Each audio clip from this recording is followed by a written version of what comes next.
Hello, my name is Amy Muir and I am the Design Studio Leader for Assist. This studio explores the junction between utilitarian and civic architecture while testing these conditions through the lens of assisted death. Cemeteries inherently are governed by metrics and the utilitarian infrastructure that has been implemented in order to service, access and maintain the necropolis. Fawkner train station opened in 1886 and in 1906 Fawkner Cemetery opened, absorbing into its site the train line and station, a train that provided for the transportation of coffins and mourners, a train station that serviced the city of the dead. As cemeteries have evolved over time, there is an acknowledgement that there is still a requirement to provide for a variety of forms of burial and remembrance. The predominance of the field versus garden, spaces of inclusion, spaces defined by religious boundaries, spaces defined by acknowledgement type. Each cemetery is accompanied by various additional built programs, such as a flower shop, crematorium and chapel. With the introduction of assisted death legislation in Victoria in 2019, Greater Melbourne Cemetery Trust are now in the process of understanding how this might be accommodated within their remit. What is the infrastructure that would define this program?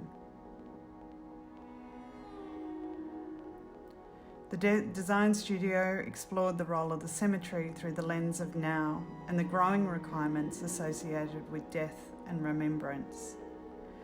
This was balanced with understanding the historical significance of the infrastructure that defines the mechanics of the necropolis and how this might then be exploited in order to define a new appendage to the cemetery. Students reference the following precedents: Saint-Pierre Fermini by Le Corbusier, San Cataldo Cemetery by Aldo Rossi, and Brion Cemetery by Carlo Scarpa. These precedents are understood within their original context and then tested within the context of Fawkner Memorial Park. The precedents are then used to inform the formal and architectural language of the interventions that have been designed. Paul Rudolph's sections are employed as a drawing precedent, defining a universal representation style, allowing for the architecture to rise to the top. This is not about death, this is about infrastructure. An infrastructure that supports a civicness, a civic intervention, a civic responsibility. The premise of this studio is to investigate the roles and relationships that assisted death has within contemporary architecture. This design intends to impact people's understanding of assisted death by providing a space for acceptance through visual attainment. Drawing on historical site context and design language informed by Carlo Scarpa's Brion Cemetery, architectural moves relating to explicit and implied space, prosthetic landscape, and curated thresholds all contributed to a final design intending to achieve an architectural outcome that grants the civic user a partial vista into the world of patient autonomy, differing burial techniques, grief management, and reflection.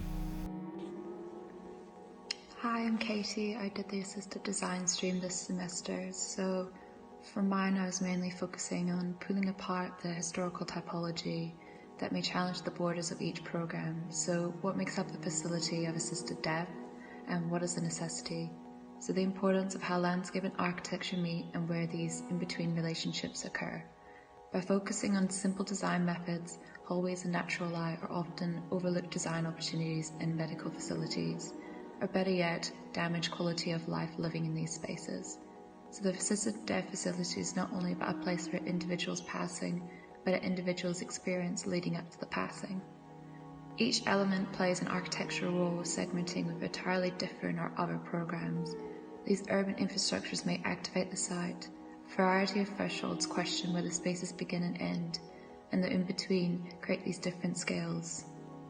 And these in-between different boundaries meet and have potential to create new ideas of what a meeting space can be for both the living and the dead. Thank you. Hey, my name's Santoro, and this semester provided an opportunity to address Western society's refusal to discuss death. by testing new typologies that challenge and acknowledge the role of civic architecture and the cemetery.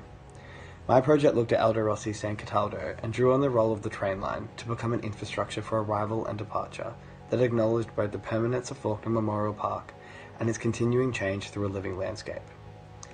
The space for dying became an appendage to the medical centre as a way of informing the future of this unknown territory, a first step in exploring what the facility is and could be. Hi, my name is Taylor Walker, and this semester under the framework of cemetery design, I explored the importance of landscape in the hopes of normalising the cemetery through the familiarity of the garden. My intervention looked at Carlos Scarpa's Brion Cemetery, where I observed qualities that aligned with my own ideas of the site.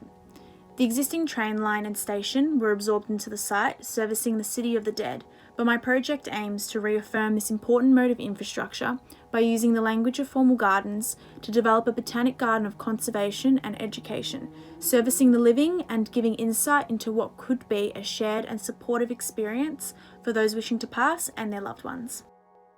As a reimagined analogy, I view the cemetery as the Library of the Dead, a variation of the Acropolis, a space that facilitates individual exploration and community growth. With the introduction of an unprecedented legislation in this country of assisted death, and using precedent ideology to question whether the site's behaving as civic infrastructure and how it can adapt as Faulkner Cemetery approaches perpetuity, I combine the principles of legislation, analogy, and attitudes towards site to compose a new typology with inherent new attitudes towards cemeteries and their role. My name is Isabella Magliano, and this response looks at the overwhelming support of assisted dying as a new way to view death, dying, and memory. Using Aldo Rosso's San Cataldo Cemetery and its intentions in a post-fascist Italy as a precedent, I've continued Faulkner Memorial Park's half spiderweb layout, but inverted, creating a memory of what once was popular, but also introducing a new architectural typology demonstrating the new social and political popularity of assisted dying laws. Designing an architectural assisted death facility with a strong connection to the landscape became important in so many ways, such as understanding and reflecting. The use of this connection from garden to building creates opportunities to experience more than just a place to die. The strong use of light, form and space with a connection to the landscape influenced my ideas for an assisted death facility, allowing for a beautiful environment to honour life and potentially recreating cemeteries to be a place of celebration. Hi, this semester I have the opportunity to think about ways assist dying facility from an architect perspective. Referring to some research and President Brion Cemetery, I made the site become a space that can save and share the story about assist dying. The story collects from the person who chose this service and can be used to support people who have similar situations, also comfort their family and educate the community. So this facility more focus on the mental health of the patient and their families, than promote the value of assist dying to the community.